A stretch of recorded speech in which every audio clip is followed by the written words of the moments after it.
Aloha class! In this first video update for this semester, I wanted to chat a little bit about labor unions and how they work to improve the lives of our working workers and their families.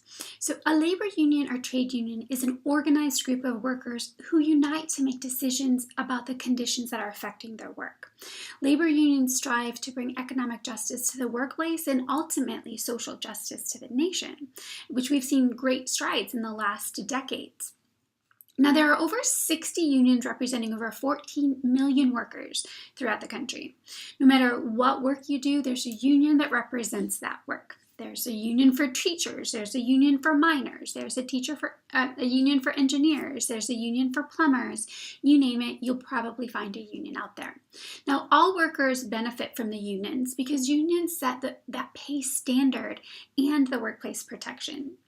Now, union members benefit mostly from the union's collective bargaining power to negotiate with employers on their behalf, and we're going to talk about that throughout this semester. Now, this basic right gives the union member more power than if they tried to negotiate as an individual.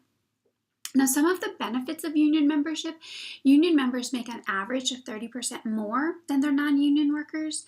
92% of union workers have job-related health coverage versus 68% of the non-union workers.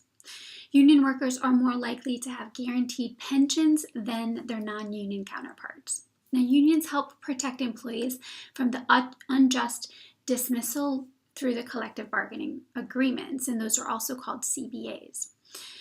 Union members also benefit from having a collective power to go on strike, and we're going to talk about strike later this semester. A strike is when a group of workers stops working either in protest of labor conditions or as a bargaining tool during the negotiations. Now, unions are good for America and all Americans for the most part. We don't see as many as we used to in the past, but we definitely there's still value in them. Unions are associated with higher productivity, lower employee turnover, improved working conditions, and workplace communication, and a better trained workforce.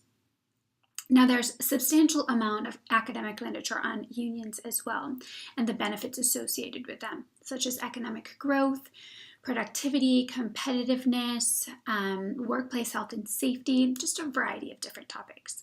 Now, unions work like a democracy. They hold elections for officers who make decisions on behalf of the members, giving workers more power on the job.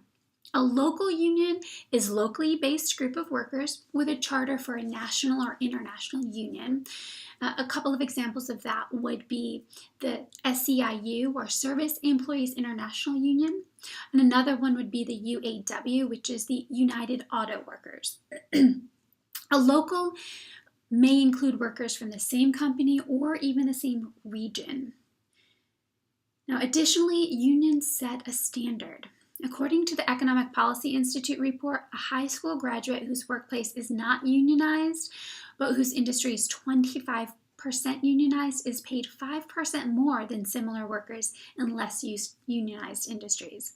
So as we can see, unions provide great value to our workplace and to society as a whole. So we're going to talk a lot about it throughout the rest of this semester. And many of us are not familiar with unions because most of us don't work in a unionized workplace, but we'll be able to share those experiences this semester, and I look forward to seeing you online. Thank you.